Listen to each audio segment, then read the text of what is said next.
साथियों, जय श्री कृष्ण, राधे राधे, ओम नमः शिवाय, हर हर महादेव। साथियों, आज फिर प्रस्तुत हूँ आपके सामने एक नए वीडियो के साथ।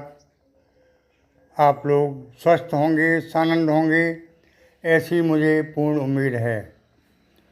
साथियों, आज आपके सामने प्रस्तुत कर रहा हूँ आपके कुछ प्रश्नों के उत्तर के साथ तथा अग्रिम भविष्यवाणी के साथ। साथियों, जैसा कि आप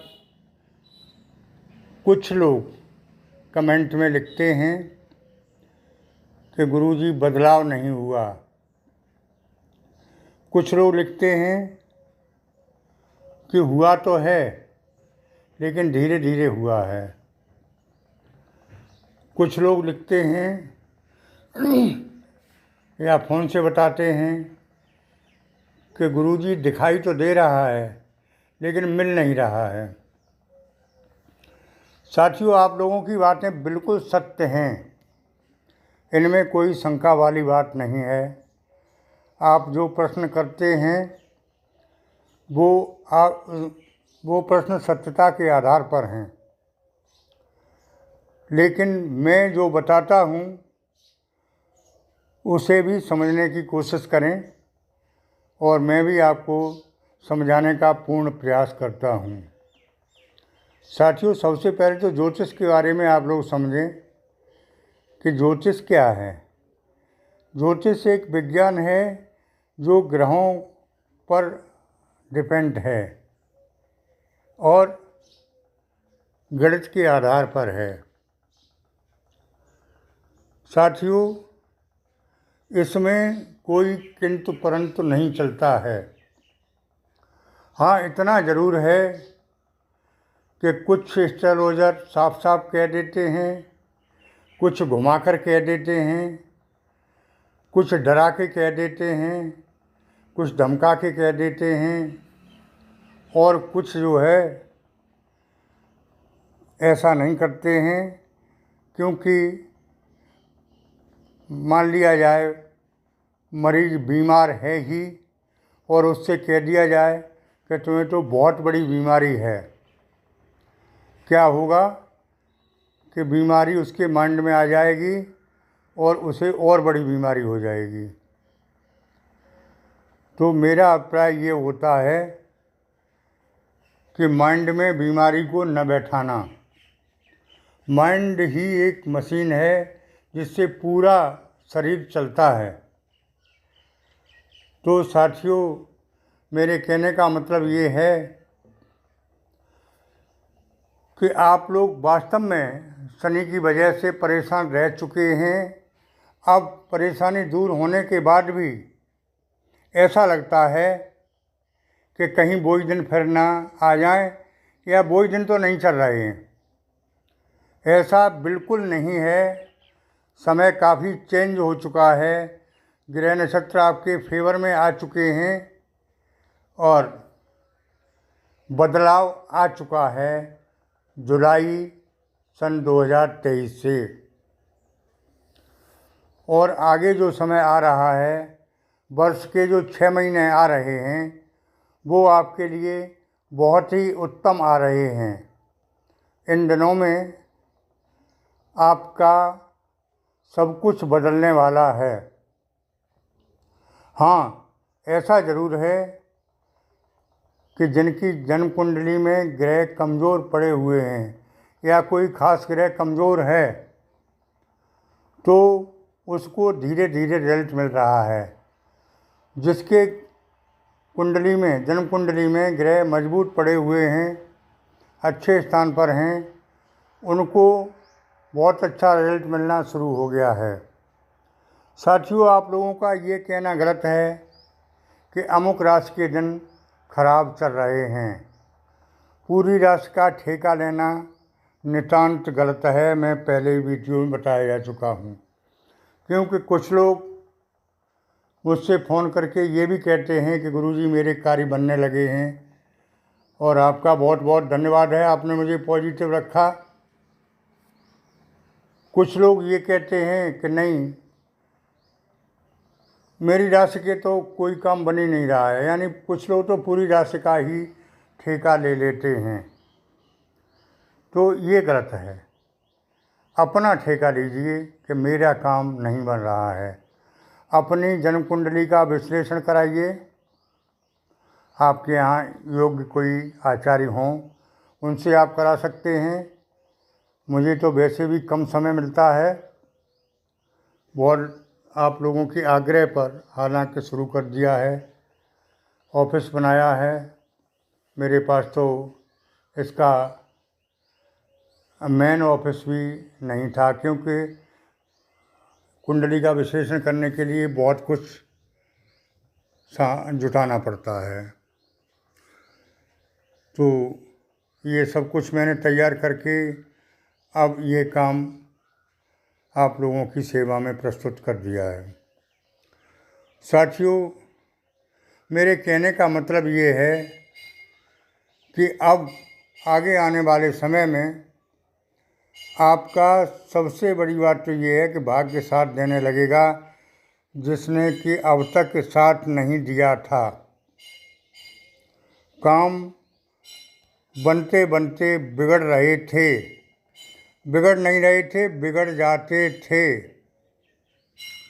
दुश्मन हावी थे, कोर्ट कचहरी के चक्कर लग रहे थे,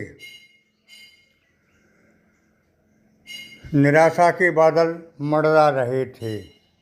साथियों, अब ऐसा नहीं है, बिल्कुल आप अपने माइंड से निकाल लें, सब कुछ बदल गया है। मुख्य ग्रह शनिदेव पूरी तरह से आपके अब फेवर में आ गए हैं और अच्छी अवस्था में, जवान अवस्था में। गुरुदेव आपकी बुद्धि को सही करने वाले हैं, दिशा निर्देश अच्छे देने वाले हैं और आपका भाग्य बदलने वाले हैं, वो भी अच्छी स्थिति में हैं। साथियों, सूर्य का परिवर्तन हो ही चुका है और सूर्यदेव आपका तेज बढ़ा रहे हैं, आपका पराक्रम बढ़ा रहे हैं, आपका मान सम्मान, यश, कीर्ति में वृद्धि कर रहे हैं। इसमें कोई संदेह वाली बात नहीं है। साथियों, राहु और केतु भी अब नेगेटिव परिणाम नहीं दे रहे हैं और मुख्य ग्रह यही होते हैं। बुध की दशा भी आपके राशि के लिए अच्छे स्थान में है और बुध भी आपको अच्छा परिणाम देने लगे हैं। इससे बुद्धि में परिवर्तन आया है। जो बुद्धि पहले आपकी चंचल प्रकृति की थी, आपकी काम करने में कोई मन नहीं लग रहा था, थका थका सा महसूस करते थे, उसमें परिवर्तन आ चुका है।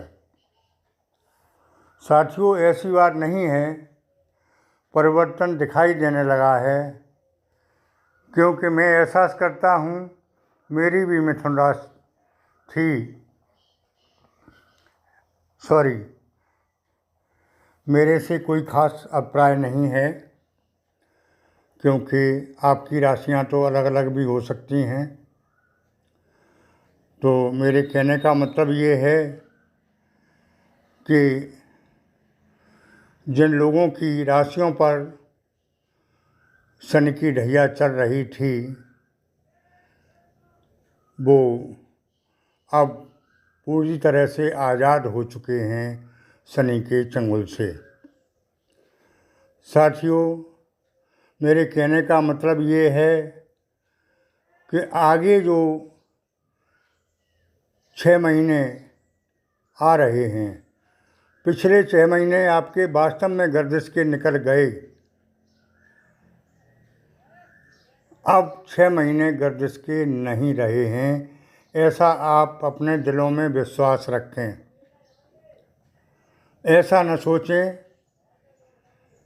कि टाइफाइड बुखार रहा तो टाइफाइड बुखार की कमज़ोरी काफ़ी दिनों तक रहती है, बुखार निकलने के बाद भी।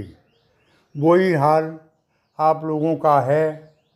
बुखार तो निकल गया है, लेकिन बुखार की कमज़ोरी बाकी है, जो अब तक आप लोगों के माइंड में है और आपको चिंता के रूप में सता रही है। बुखार कट ही नहीं रहा है। ये निश्चिंत रहें कि आपके ख़राब दिन नहीं रहे हैं। अब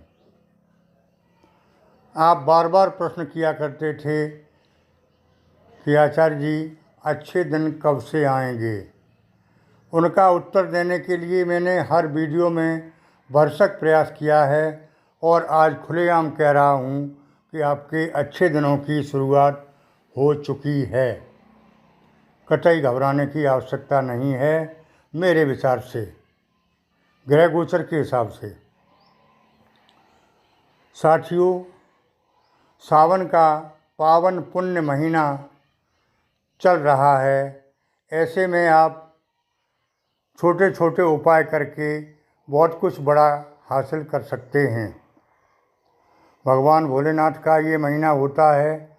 सौभाग्य की बात यह है कि इस वर्ष दो सावन हैं, 2 महीने हैं सावन के, तो आपको और ज़्यादा मौका मिल रहा है। परमात्मा ने और ज़्यादा मौका दिया है। साथियों, हमारे यहाँ रोज़ाना और मुख्यतः सोमवार के दिन हवन होता है।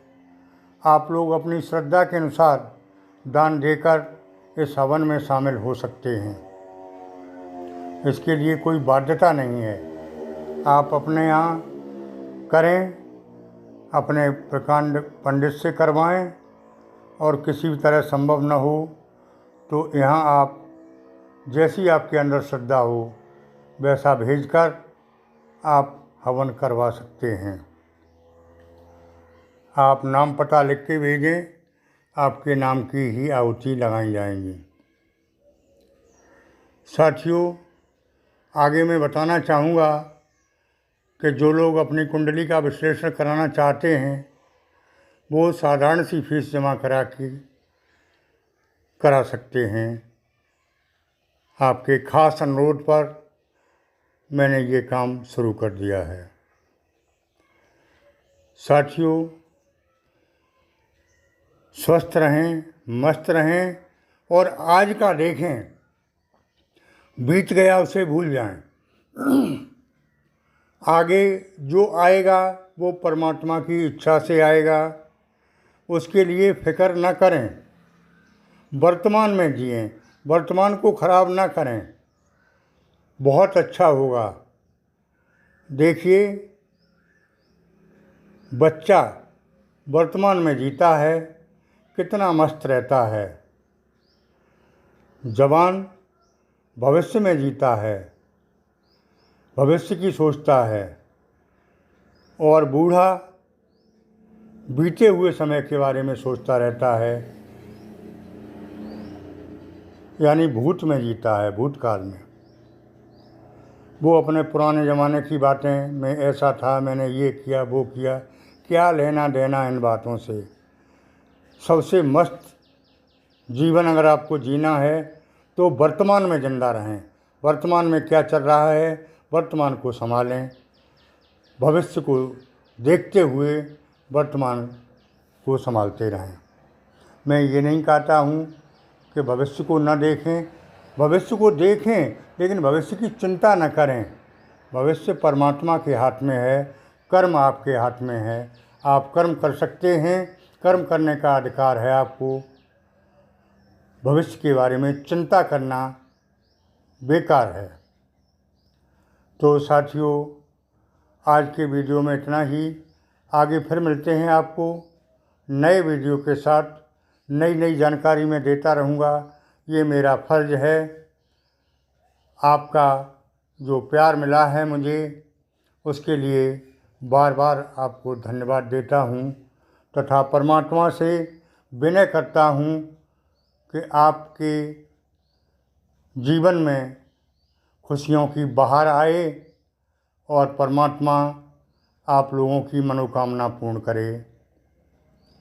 धन्यवाद।